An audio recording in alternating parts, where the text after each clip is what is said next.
Blessings, beloveds. Welcome back, Anastasia, Cosmic Astrologer, sharing some further astrological reflections for you guys. This is a request from one of my viewers. She asked me to do a video on the Sun square moon, that is the Sun square moon in the natal chart. So, look, there's a lot of information out there about it, and I guess I'm probably going to be repeating, in a sense, most of what's already been said. The main point that I want to make today is this. Okay, so first of all, the Sun square moon aspect is an aspect that is tension provoking, very dynamic, create a lot of conflict, and most of this conflict and tension is experienced internally in the individual, because essentially what we're talking about is we're talking about the position of the sun and the position of the moon being in two signs that really don't flow together. They are represented by very, very different qualities and characteristics that cannot appear to struggle to work together. And because the sun is our conscious solar expression, the moon is more the internal security, instinctual drives and needs that we have.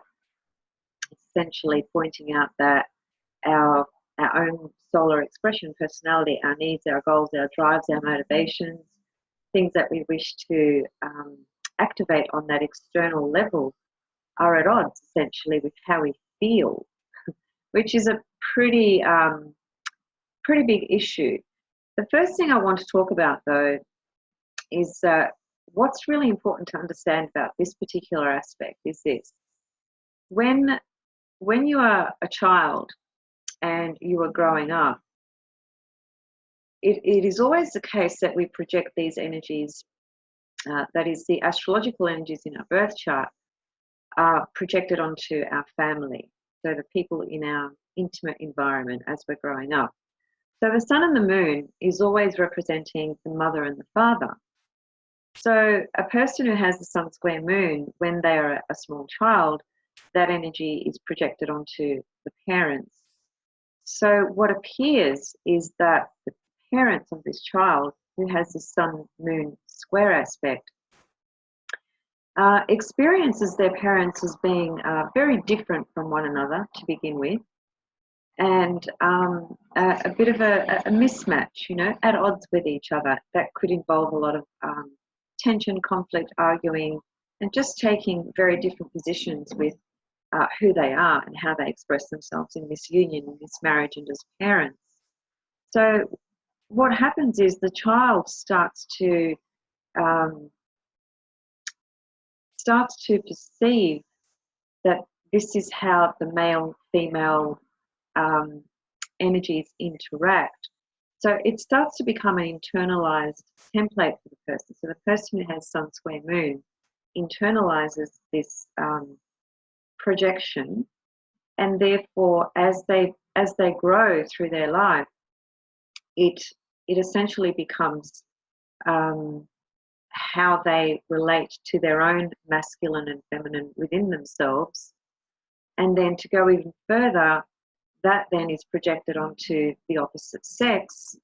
So the inner tension and conflict that is inherent, that begins from the experience that this child had with how they grew up with their parents, and just seeing these fundamental differences where the parents essentially didn't get along. It doesn't mean that the family didn't necessarily stay together, or that it was chaos necessarily, but there are some really crucial fundamental differences that existed between both parents, which generally do create conflict and tension. So as I said, as a child grows and they internalize this energy, it becomes their own internal sense of conflict and struggle from the point of view of when they want to direct their goals and express their personality and direct their energy externally and basically go and do what they want, kind of thing. The way they feel is at odds with that. So there's this very, very intense dynamic energy that is conflicting within the individual. So that the conscious life expression is at odds with the emotionality of the individual, with how the person feels. A good example of this, there are many squares naturally, but a good example is Sun in Aries with the Moon in Cancer.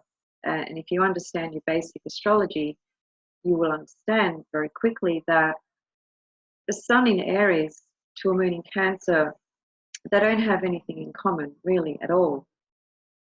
So the Sun in Aries person wants to be free, wants to do their own thing, wants to be independent, doesn't want attachments, just really needs to be very out there and expressive and free and just running wild, as it were. And then the Moon sign in Cancer for this person pulls them back, pulls them in, and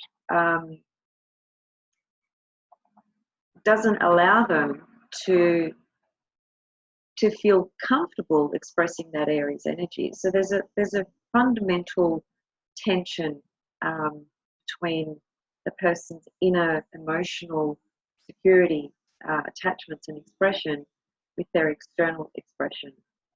And because that is a psychological template or inherent energy pattern within the individual, they, as I said, they project it onto the opposite sex, so their partner, as they grow and experience their own relationships. So therefore they tend to experience relationships that are very conflicting, very difficult, hard to be at peace and be comfortable. There's always this inherent tension that lies, quite deep within the person.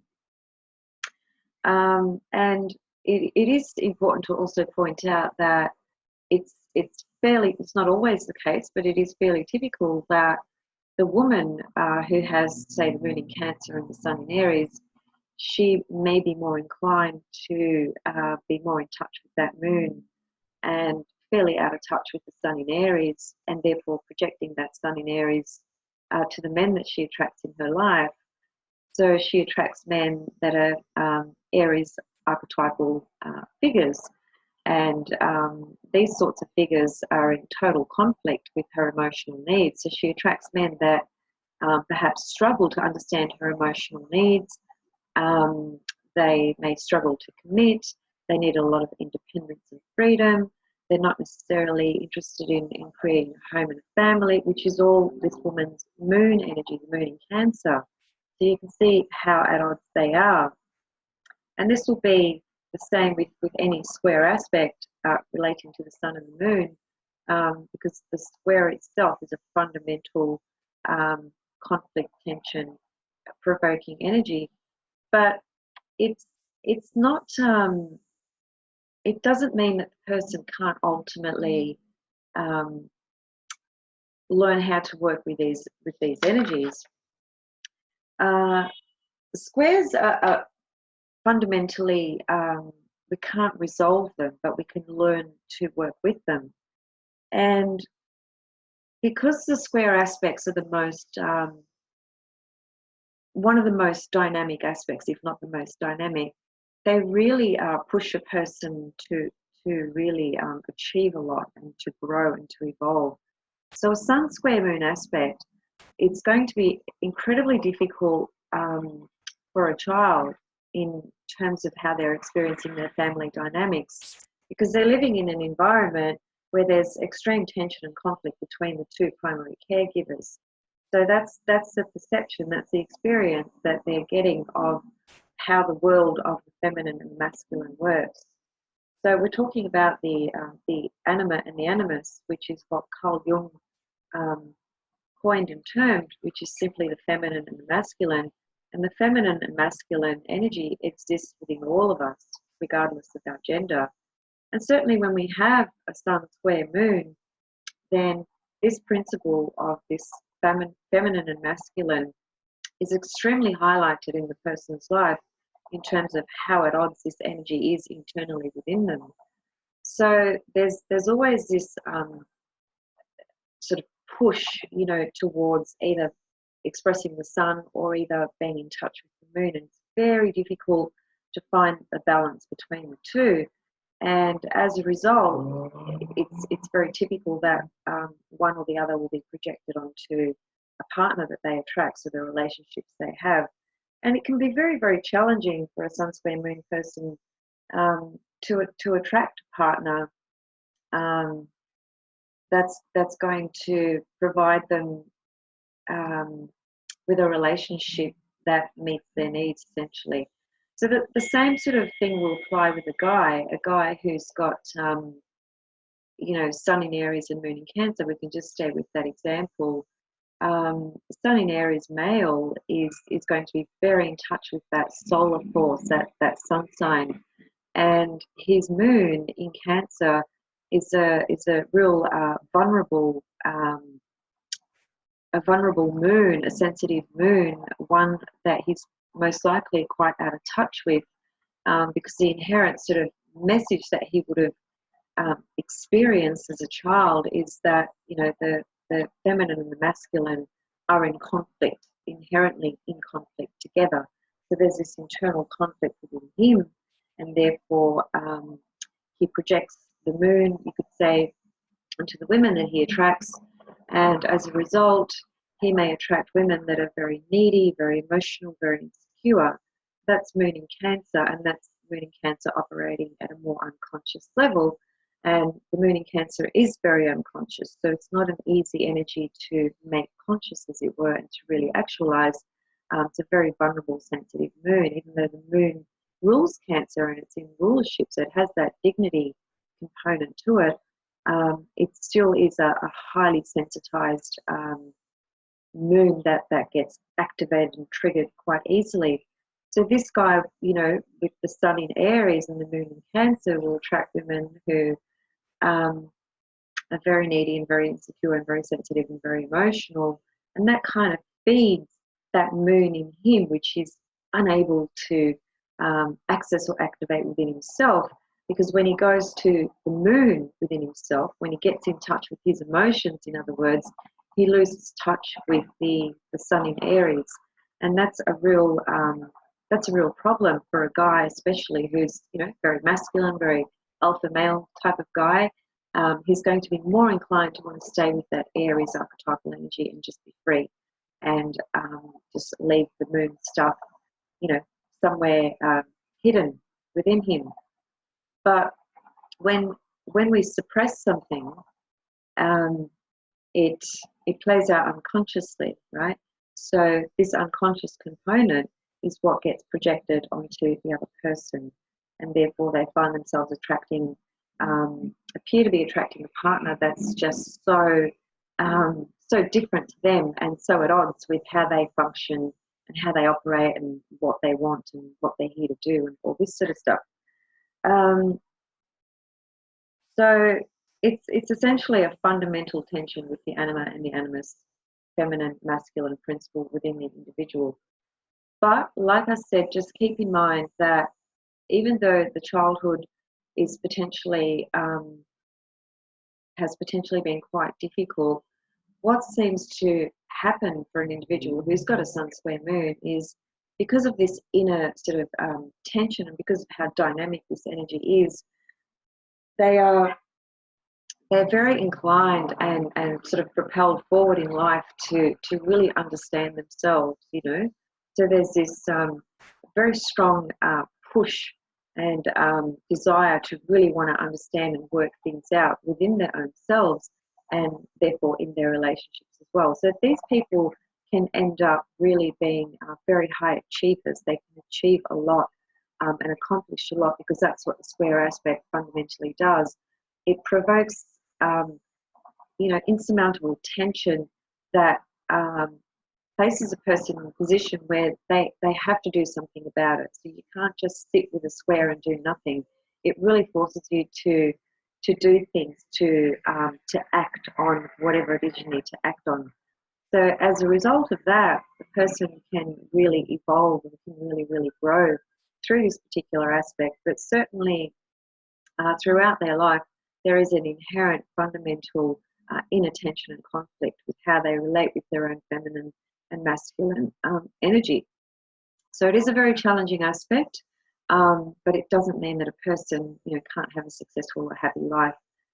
They just will need to work through a lot of things, and they will have the energy to do it because square aspects are so dynamic, they're so powerful, they really push people into action and into doing things. So that's that's it in summary. But naturally, uh, when you're assessing, any aspect in the chart, or when you're assessing a chart period, or when you're assessing the sun and the moon, this aspect is a real primary aspect, and it's between the two primary luminaries. So it's a very highlighted, very animated, very strong aspect in the chart that really describes so much about the person's life, the person's relationships, and how they view the feminine and masculine, and their relationship to the feminine and masculine. First of all, within their own self, how they see their parents, and then how they view the world of relationships and the partners they attract, and therefore the things that they need to learn and work through, which are not easy, pretty challenging. But as I said, these people can really evolve as a result of this incredibly dynamic aspect. Hopefully that sheds a little bit of light to this aspect for you guys. Hopefully it touched on something that maybe you haven't heard elsewhere. And yeah, I'll leave it there for today, and I'll be back soon with another video. Thank you so much for watching, guys, and I hope you've had a chance to watch my video on the new moon in Virgo that's coming up in a couple of days' time. As I said, it's a very powerful new moon because it's connected to a wonderful Sabian symbol, which is all about accessing an aspect of our consciousness which is normally out of reach. So watch that video if you haven't. It's worth watching. And Saturn's direct, so we're in full forward motion to a very large degree. I'll be back with a video regarding Pluto going direct next month, actually, around about the 1st of October. So I'd like to talk about that. And if you have any other requests or anything else, please feel free to drop me a line or write a comment below any of my videos. I'm happy to respond to your questions and your comments and answer them as best as I can. Thanks a lot for watching, guys, and feel free to contact me for a reading. And keep in mind that right time of birth is really, really important. So if you need your time of birth rectified, please feel free to contact me, and I can explain to you what's involved in that process, etc. Take care. See you soon, guys. Bye. Thanks.